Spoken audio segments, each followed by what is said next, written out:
মেয়ে মিঠাই বলে একটা মেয়ে থাকতো।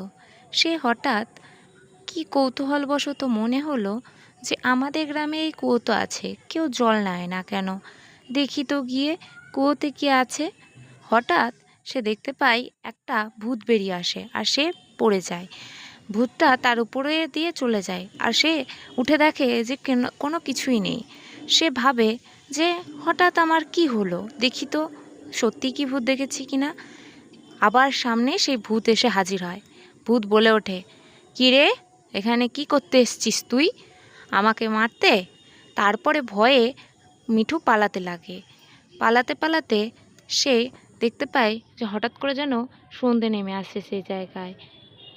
সে বাড়ি এসে দেখে তার ঠাম্মি বসে আছে। সে ভয়ে পিছুপা হতে থাকে, কারণ ঠাম্মি বারণ করেছিল ওখানে যেতে।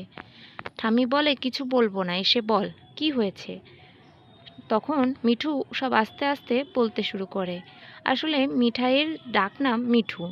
মিঠু সব বলতে বলতে বলে যে সে কুয়োর গাছ ধারে গিয়েছিল এবং সেই কুয়োর ধারে সে সেই পেতনিকে দেখতে পায়। এসব কথা শুনে ঠাম্মি ভয় পেয়ে যায়। কি করেছিস তুই, সেই পেতনি তো এবার ছাড়বে না আমাদের। এই কথা বললে মিঠু ভয় পেয়ে যায়। কি হয়েছিল ঠাম্মি? ঠাম্মি বলতে শুরু করে, এক জমিদার বাড়ি ছিল। সেই জমিদারের এক মেয়ে ছিল, শহরে বাস করতো তারা, গ্রামে ছিল তাদের বাড়ি। তার ভাই ফোন করে বলে, ভাই তুমি এখানে এসো।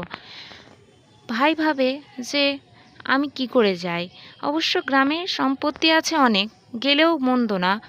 তখন ভাবতে থাকে কি করা যায়। তার মেয়ে বলে যে বাবা, সেরকম হলে আমি না হয় যাবো গ্রামে। জ্যাঠালাল উঠে বলে, তুমি কি করে যাবে, তুমি তো গ্রাম চেনোই না। বলে, না ঠিক আমি যাব, গ্রামের বেশি গ্রামে যাব।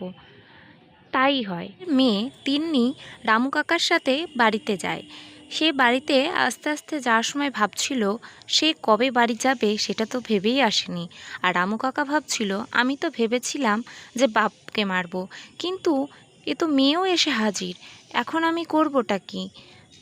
জ্যাঠালালকে মারলে সব সম্পত্তি আমার হতো, কিন্তু মেয়েকে মেরে দিলেও তো সব সম্পত্তি সেই আমার নামেই হয়ে যাবে। তাই সে ফোন করে রঘু ডাকাতকে। দেখা করতে শুরু করে এক গভীর জঙ্গলে।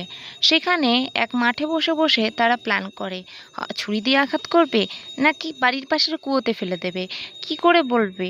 আর এমন করেই মারতে হবে যাতে জ্যাঠালালের কোনো সন্দেহ না হয়। এইভাবেই তারপর তারা সেই কুয়ো বাড়ির কথা মনে করতে শুরু করে যে কিভাবে তাকে ওই কুয়োর মধ্যে ফেলা যায়। পর ডাকে তাকে, এবং সেই মেয়েটি বেরিয়ে আসলে রঘু ডাকাত একটু ছল করার চেষ্টা করে যে নেট দিয়ে কিছু টানছে এবং সেই মেয়েটিকে কুয়োর মধ্যে ফেলে দেয়। রামু কাকা ওখানে দাঁড়িয়ে থাকে আর আনন্দে রঘু ডাকাত হাসতে লাগে। কি করলো এটা? তিন্নির জন্য এটা কি খুব ভালো ছিল? তিন্নিকে মেরে ফেলে কি ওরা ঠিক কাজ করেছিল? এরপর রঘু ডাকাত আর রামু কাকা ভাবতে শুরু করলো এখানে আর তাদের থাকার উচিত হলো। ঠাকুমা, তারপরের গল্প জানতে হলে সাবস্ক্রাইব করতে বলো আর লাইক কমেন্ট করতে বলো। এরপরে আরও অনেক গল্প আছে, শুনলে তো ঠাকুমা কি বললো? লাইক কমেন্ট এবং সাবস্ক্রাইব করে দাও পরের গল্প জানতে।